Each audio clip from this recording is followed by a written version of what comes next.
Welcome into the greatest podcast in sports betting entertainment. My name is Tanner Kern, certified G, bona fide stud, and you can't teach that. In this right here, this is G Money Grant Mitchell. We are here breaking down the biggest storylines in Major League Baseball, the NFL, and even the casino floor. And you can't teach that. Bada boom. Man, the people in the room. Grant, how you doing?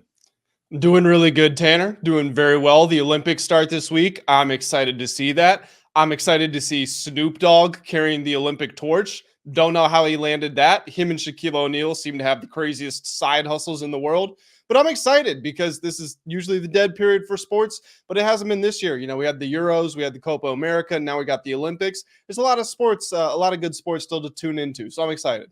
When do the good sports start? I see they have like rugby and stuff, but when's the exciting stuff actually go?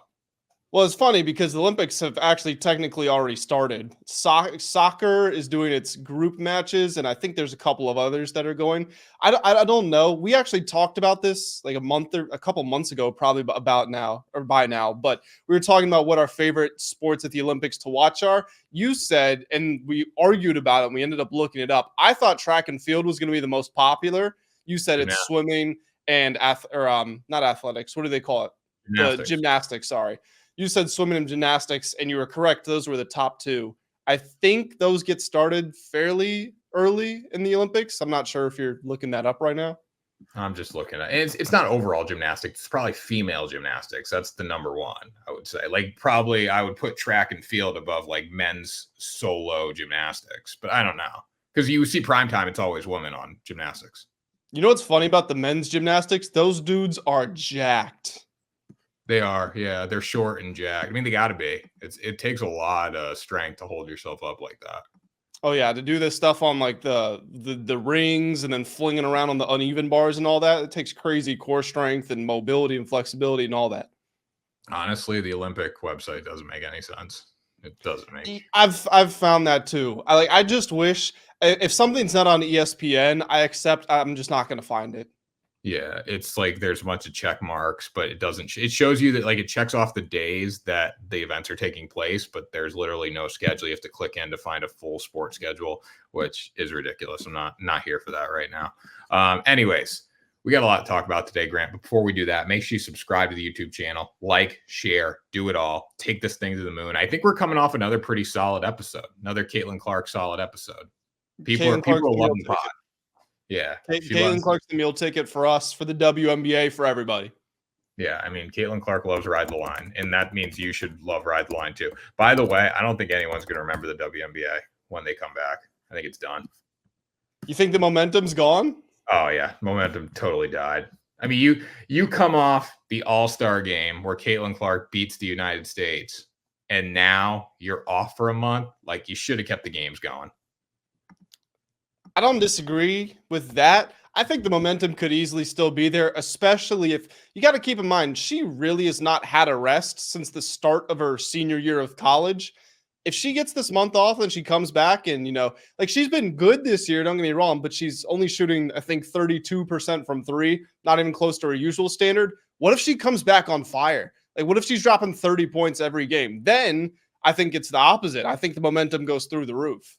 What happens if she's doing it, though, on a Saturday night in Death Valley when Alabama's playing LSU? You don't stand a chance against football, Grant. That's the problem. That's what they didn't think about. No chance against football. Yeah, I agree with that. But at the same time, you can't ask them really to move their schedule anywhere else. I mean, what do you want to – if they start it earlier in the year, then they're competing with almost the end of football season. Well, the Olympics is what killed it, because once you have the Olympics, now you have to compete against football. Like, this season goes into like end of October, I think, early November for the WNBA finals. My buddy was like, should I place a future bet on the Sun? I said, first off, the Sun blow. Second of all, you're going to be following this while you're watching football, and you're going to forget about this. So I need you to lock in for me. Yeah. I mean, it is what it is at this point. We know the NFL and the NBA, and to a lesser extent, the MLB, they're set in stone. All the other sports got to work around it. The MLS, the WNBA, you got to work around those. Yeah. And speaking of Major League Baseball right now. We had a hell of a game in Colorado yesterday between the Red Sox and the Rockies. Sad to see the Red Sox kind of not tanking a little bit, but they were feeling good before the All-Star break, and now they've been very bad. I think they've won one game since the end of the All-Star break. But looking at what happened yesterday, Grant, I mean, you pitched it, so why don't you lay out the full situation and take us back to 2020 so people have some context? Well, I mean, you're also the Red Sox fan here, so I don't want to deprive you of the opportunity to talk about your team here. But Reese McGuire, who is a player for the Red Sox, for those who don't know, back in 2020, got caught getting comfortable. He was getting comfortable with himself, getting familiar with himself in a parking lot. Apparently, police showed up and they say that he had a t-shirt barely covering his genitals. His sweatpants were around his ankles, and it was evident that he had an erection. You can put together what he was doing, and there was nobody in the car with him either. Let's just put that out there. So you could take a stab at what he was doing. Well, yesterday the Rockies are playing the Red Sox, and Cal Quantrill, the Rockies pitcher, gets McGuire to do a little pop out, and then as he's walking over to the side, he yells at him, "Why don't you go jerk off in the parking lot, you dumb mother effer?" And the bench is cleared. There's a whole little brouhaha. There's a little back and forth for it. But we were talking before the show started. To me, this is what sports are about. As long as don't cross the line. Don't talk about someone's mom. Don't talk about someone's wife or someone's kids, or God forbid, someone has an illness, like somebody has cancer. Don't talk about that. But this is fine. It's okay for sports to be competitive and fiery and to make fun of one another. And I loved it. I love that he said it. Well, first off, we did some research too, going back to the Toronto Blue Jays 2020 schedule. Reese was it's honestly, it's MLB's fault, and I guess COVID's fault, that Reese was in the parking lot that day, because they had 4 days off. They were going to play the Philadelphia Phillies with 3 days off, July 31st, doubleheader on August 1st, and then one game on August 2nd. And I believe this happened like August 1st, August 2nd. So he had no games, so he needed to occupy his time. And that's why he was spanking in the parking lot. Spanking Reese McGuire. That's what they call him up in Beantown, Spanking Reese. So anyways, it's sports. I love it. I don't really like, if you get caught spanking it in the parking lot, it's fair game. Yeah. I mean, anything is fair. If someone says something to you, you shouldn't react like this, I guess, because like you actually got caught spanking the parking lot. It's not like he's just accusing you of doing something you didn't get caught doing. Like, you did it. I get the emotions are run high and bench is clear, and I love that for Boston. It didn't help them. They got beat 20-7, I think it was, the football score. Yeah, 20-7. But it's pretty cool. Football score. The best is the tweet, though. We saw it. It was some Red Sox Twitter or baseball Twitter. I don't know. They basically said, here's why Cal Quantrill is such a good fit for the Red Sox. He's got a great ERA, blah, blah, blah. And then he quote tweets it after this happens. He goes, Cal Quantrill is no longer a good fit for the Red Sox. Yeah, I don't understand why Reese McGuire got so angry. I understand getting upset at it, but like you said, you did this. Like, it's public information, and it's not as if you were doing it in your bedroom where you're within your own privacy and someone ripped your curtain open and took a picture. You're in a public parking lot. When you get caught, this is fair game. This is out there for everybody to know. So if somebody yells at that, Cal Quantrill yells at you, sure, like get a little upset, get in your feelings, whatever. But you have no right to clear the benches for this. You did this. How do you think the Red Sox perceive spanking Reese McGuire? I feel like this is something that's going to stay with you no matter what locker room you're in. And I believe he went to the White Sox after the Blue Jays. So I don't think he's been with anyone else.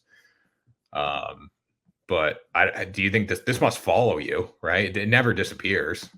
Well, I mean, the whole Cal Quantrill thing is going to make it stick to him like glue now. Yeah, I'm sure people have joked on him in the past, in the clubhouse or whatever, but the fact that Cal Quantrill put this on Front Street and he reacted the way he did, because this is going to be a headline. If he just let it go, walk to the dugout, we're not talking about this. But because there was such a reaction, because the bench is cleared, now I don't think anybody's going to be able to forget it. It would have been just a Twitter moment. I mean, the clip's all over Twitter, but he would have, even if benches don't clear, that clip's still on Twitter. It's probably not as big of a story, but also too, you got to react. I think you got to react. Reese McGuire? Yeah. He basically just questioned. He called you out. Not only did he get you out, he just reminded you of probably one of the lowest moments in your life. Like you kind of got to go back at him and say something. And Reese spanking Reese didn't cause the benches to clear. He just went back after him. The Red Sox are who came out and said like that's bullshit. Well, okay, but what's he supposed to say? You said go back at him. What do you want to say? He did. What are we talking about? I mean, take a shot at him. I don't know. There's really no reason, honestly. Like, I do think this is fair game to say because it happened. He's not pulling anything out of his ass, but like the Rockies were up at this point. Yeah, they were dogging him by then. I'm assuming. I don't know what part of the game. Let me see. If I can find what part of the game this happened. I'm pretty sure it was later, and they were already up big. All right, so it was the top of the fourth. It was an 8-2 game. Yeah. Spankin' Reese was having probably one of his best outings in a while, though, and he was just fired up. Or not Spankin' Reese, Cal Quantrill. But there's no reason for that, honestly. You're up 8-2. For Quantrill? Quantrill was being a sore winner. I will say that. Like, you're up 8-2, man. Like, I get it. Like, if you're bottom of the ninth, you're going for a complete game. Even if you're the seventh inning, you're up 1 run. You're absolutely dealing. You got Spankin' Reese up, and you strike him out, and you know your day's done. Like it's a little. It's cooler in that regard than when you get him to pop up when you're up 8-2 in the fourth inning. When you really, it was a little Lance Lynn moment. Yeah, there were so many better moments. I know he'd probably going into the game. He's like, if I get Reese out, this is what's going to happen. But like if you're the fifth inning, bases loaded, you're up 1 run, big moment in the game, you get the strikeout. Like you look more like a savage doing it. That now you just look like I'm up 8-2 and the dude, I got him to pop out in the infield. And it's not like Spankin' Reese is this like all-American hitter. Like he's batting .209 with 3 homers. He's got a .575 OPS. Like he's not very good. Yeah. What's his name? Taylor Walls, the guy he's the one who did the Trump fist, right? Yeah. After he got the hit. I saw someone after that happened, he had a little interview and they said, well, why did you decide to do this? Blah, blah, blah. And he gave his answer and someone tweeted about it and they said, well, he decided to do it because he's hitting 165 and it took him a week to get a hit, which I thought, it's funny. Yeah. I mean, it's there's different moments to do it. Yeah, but again, if you're betting 165, and I don't know, that home run I don't think it came in a big spot, but like if that's a walk-off home run, if that's a go-ahead home run, it looks a lot cooler than if it's like you're down 4 runs. And I don't know what the situation was when I just saw the clip. But here, Cal could have picked a better spot for it. I don't know if he's going to get this spot because obviously National League versus American League, he knew he needed to do it now or he's never going to do it.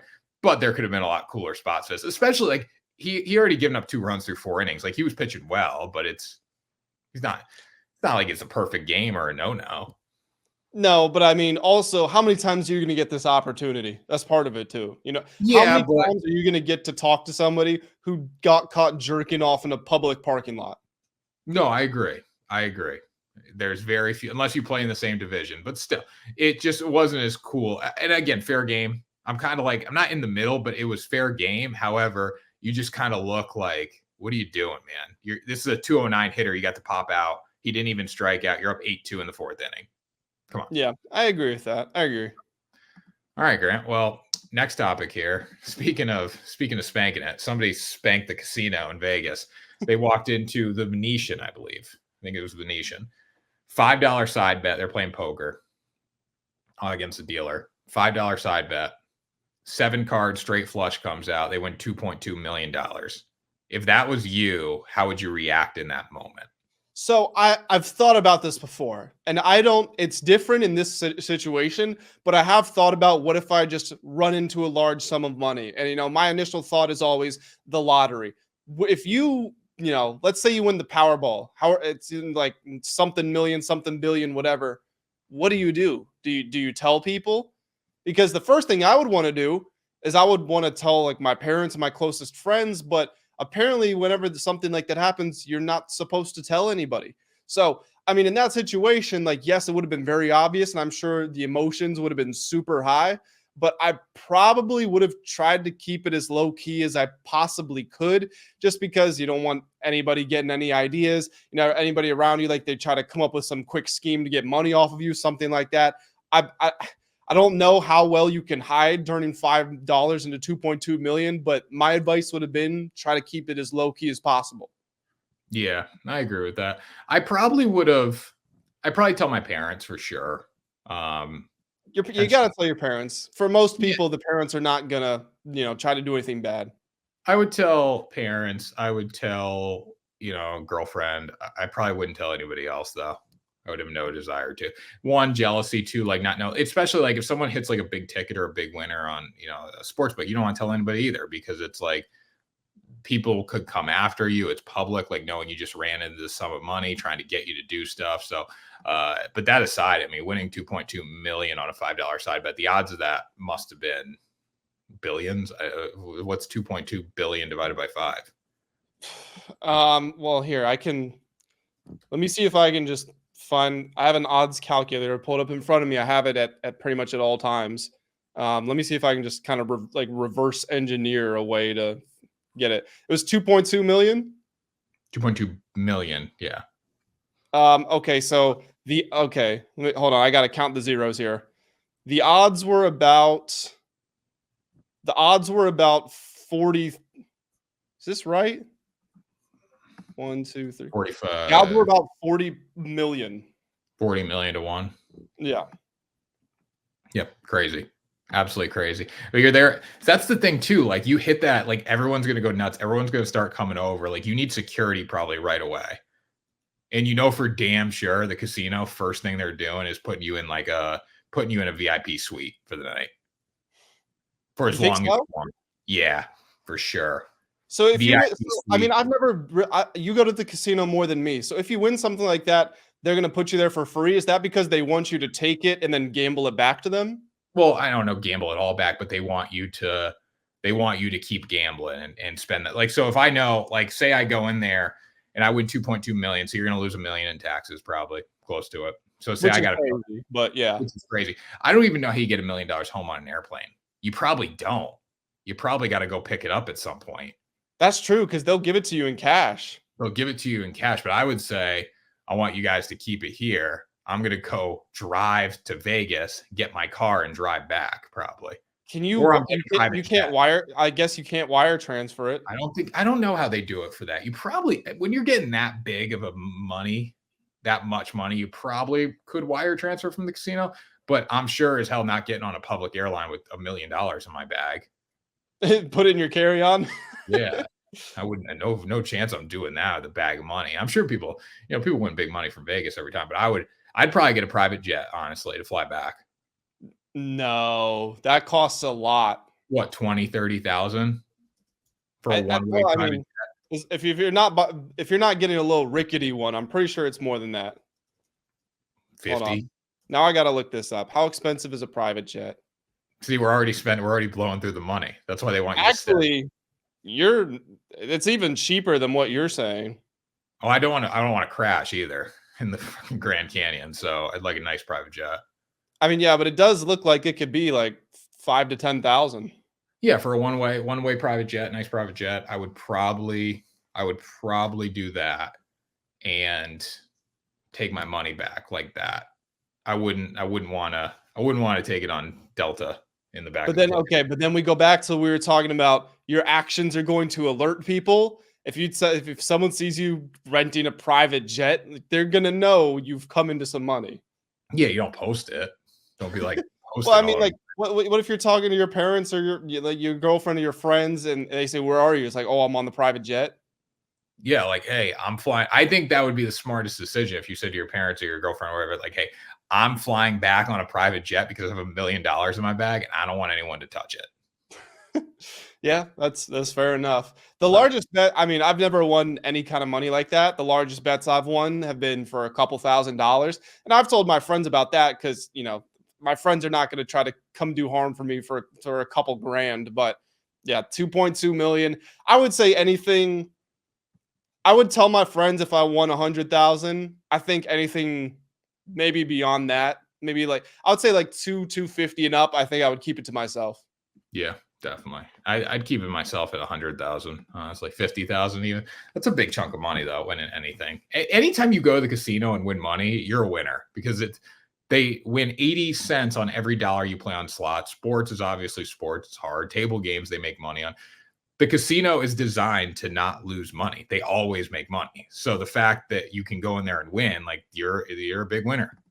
Yeah, I'm actually writing an article right now, and there was a recent study that came out where it's from some research group at the University of California, and they were just looking into the effects of sports betting. Everybody always wants to know. This one's about how it affects low-income communities versus higher-income communities. But basically, they studied, I think it was 900,000 people over 5 years.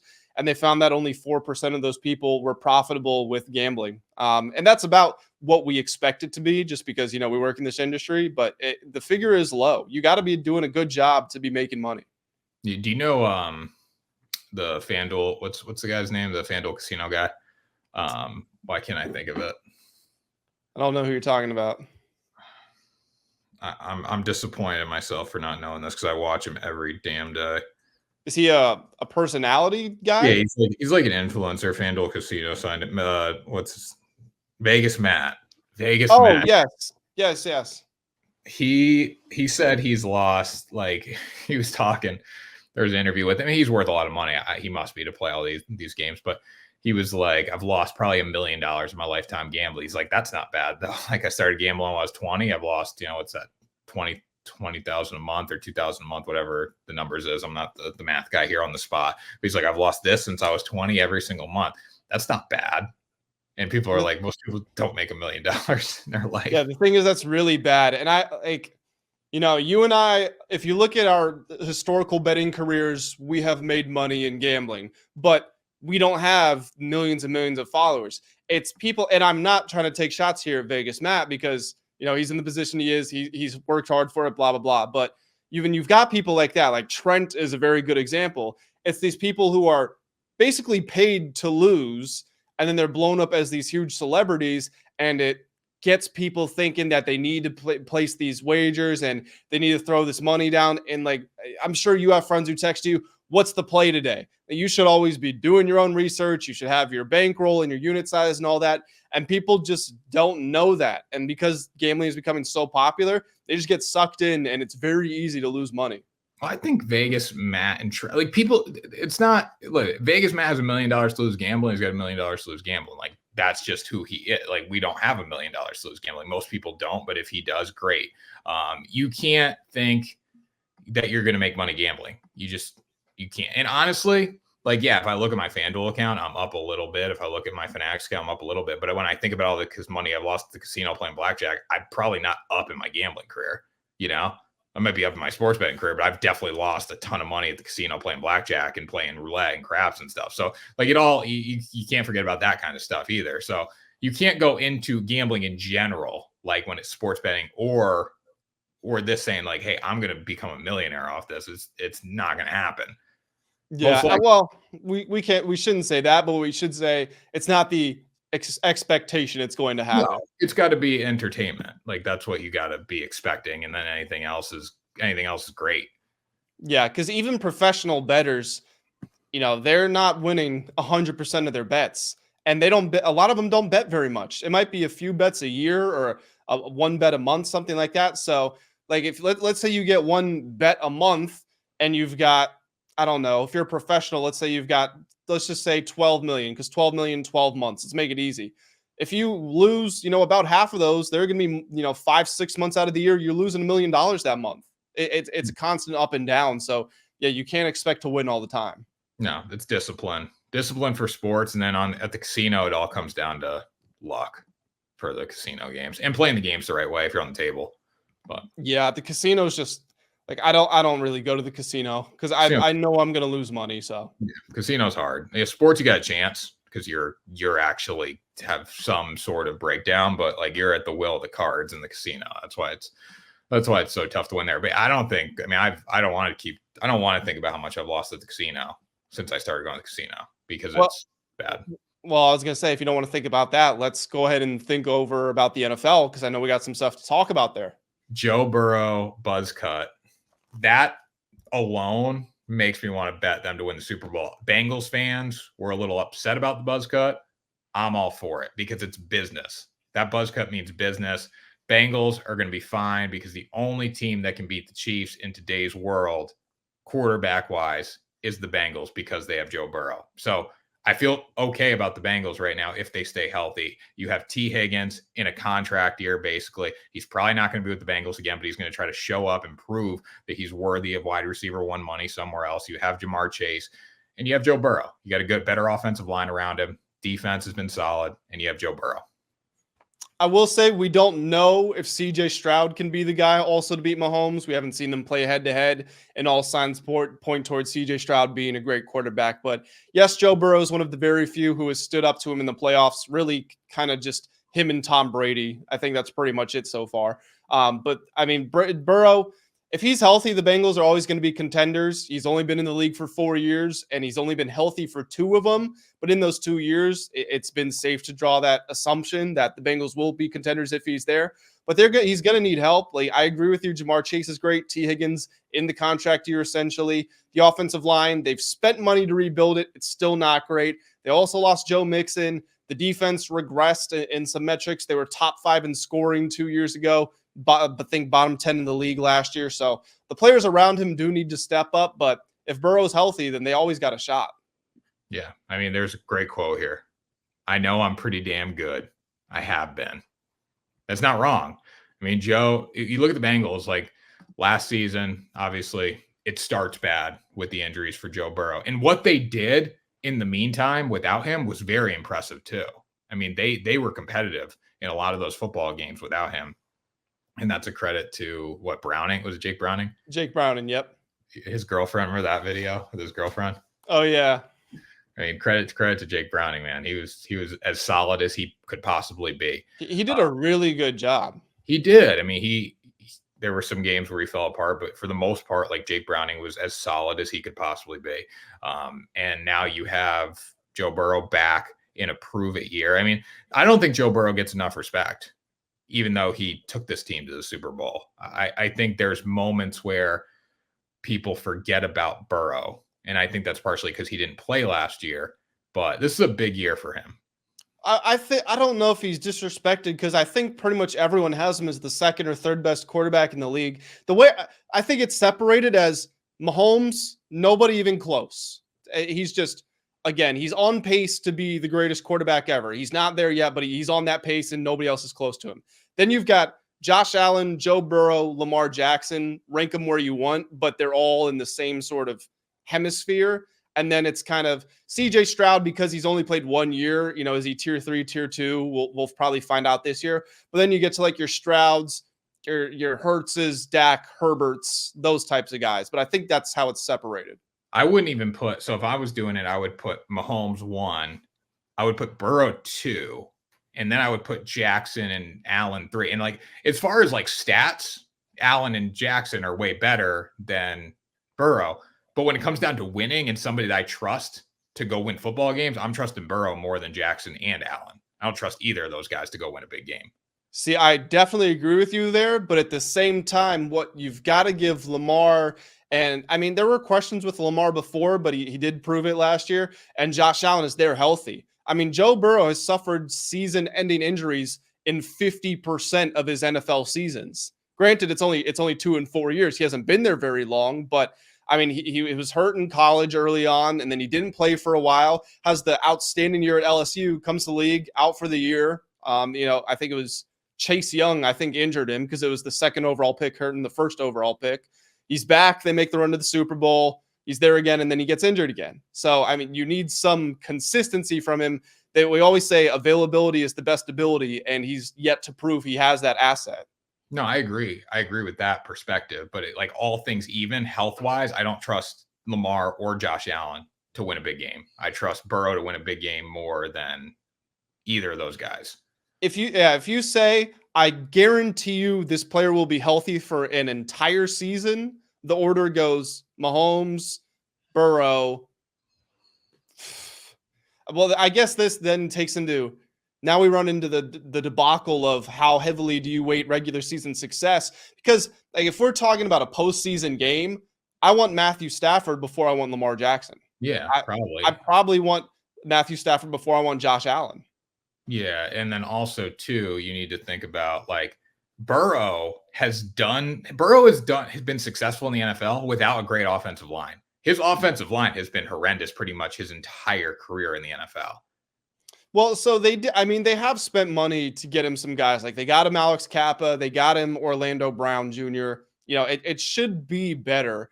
I think also you do have to look at it and say, okay, his offensive line was bad, yes, but like someone, you know, if we were to swap situations last year where Patrick Mahomes has that offensive line, but he also has Jamar Chase, T. Higgins, and gosh, why am I blinking on the why Boyd, am I blink? Tyler Boyd. Thank you, Tyler Boyd. We give Mahomes those guys, that offensive line, and then Burrow gets, you know, Creed Humphrey and that line, but then he's throwing to Kadarius Toney and Rashee Rice. Well, how does that work out? Well, honestly, like the Chiefs going into the season did not look like they had a great receiver room, and they didn't have a great receiver room. But MVS stepped up big time down the stretch. In the Then playoffs, in yeah. the He was playoffs, he pretty stepped up big. terrible during the regular season. Once they figured it out, you had Travis Kelce and you had Rashee Rice, who loves to drive fast cars and he loves to run fast down the field. And is he going to get suspended this year? He's definitely going to miss. I honestly, it seems like he's off the hook, which is insane. Which is insane. Like he's at practice, it's all good. Like Chief Social's posting about him, but like when you look at that receiving room, like with the quarterback as great as Mahomes, it's not as bad as you would have thought it was going into the season, especially when you have a really good offensive line for Mahomes. I mean, that Creed Humphrey is one of the best in the NFL, and he's your center, and they had a talented group there. So, yeah, I guess my point is that you always look at, this is what this guy could have. Like, yes, his offensive line could be better, but then he has great wide receivers. And how much did that help him, especially in his second year when Jamar Chase was a rookie and he knew Joe Burrow from LSU, obviously. Like, how much did that help him, even if the offensive line was bad?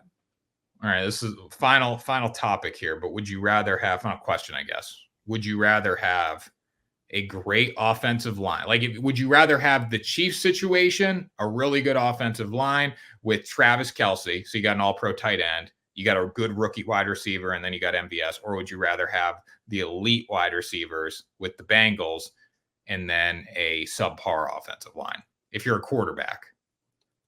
This is going to be a bit of a cop-out, but I honestly think it depends who my quarterback is. Like, for Mahomes, who I know is so great that he can elevate the players around him, I would rather him be in that Chiefs situation.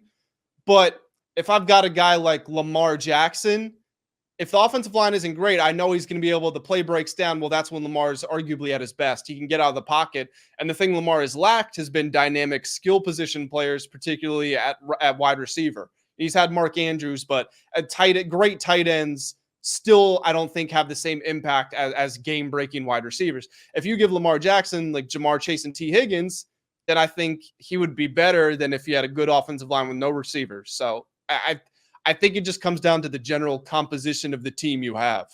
I would rather put Patrick Mahomes with the Bengals because, like, we saw it in the Super Bowl against the Buccaneers. His offensive line was horrendous that game. And he was still, the stuff he was able to do, like escaping pressure and getting out of the pocket, like he's one of the best at, avoiding sacks and extending plays. I'd probably rather put him with the Bengals. I think I'd rather put Lamar with the Bengals as well. I'd rather put Joe Burrow with the Chiefs because I think Joe Burrow is going to be good enough to find people if he has time in the pocket. And also, you want to put him with the Chiefs because he has had these injury problems. Now, yeah. I mean, right now, the franchise's duty is to protect its best asset, whether that means giving them the contract, whether it means giving them, if it's a defensive guy, if you've got a pass rusher, then you need good corners. If you get a quarterback, then you want to give them receivers and linemen. The Bengals have not done a good job of protecting their asset. I mean, again, Burrow's had 4 years. He's suffered season-ending injuries in 2 of them. Now you need to get him that offensive line, keep him upright so that he can actually take your franchise where it wants to go. Yep, I agree, Grant. Well, that was Ride the Line. Another great episode of Ride the Line. People love it. People love it. The people do love it. I think they love Caitlin Clark as well. So shout out to Caitlin Clark. They love Caitlin Clark. They probably like Caitlin Clark more than the football talk right now. But we're going to change that as we start talking about football. I still might find a way to put Caitlin Clark in the title. We'll see what happens. You should. Well, now we got to take a break this week from it. We've done it two times in a row. We're going to be a Caitlin Clark fan page. Can't do that, Grant. Yeah, can't do that. But guys, you can be fans of us by hitting that like button, hitting that subscribe button as well. Drop some comments. Let us know. Do you think this is the Bengals year? Is Joe Burrow all that? Is he overhyped? Drop us some comments. Let us know. That is going to do it for this episode of Ride the Line. We will catch you all next week for a new episode.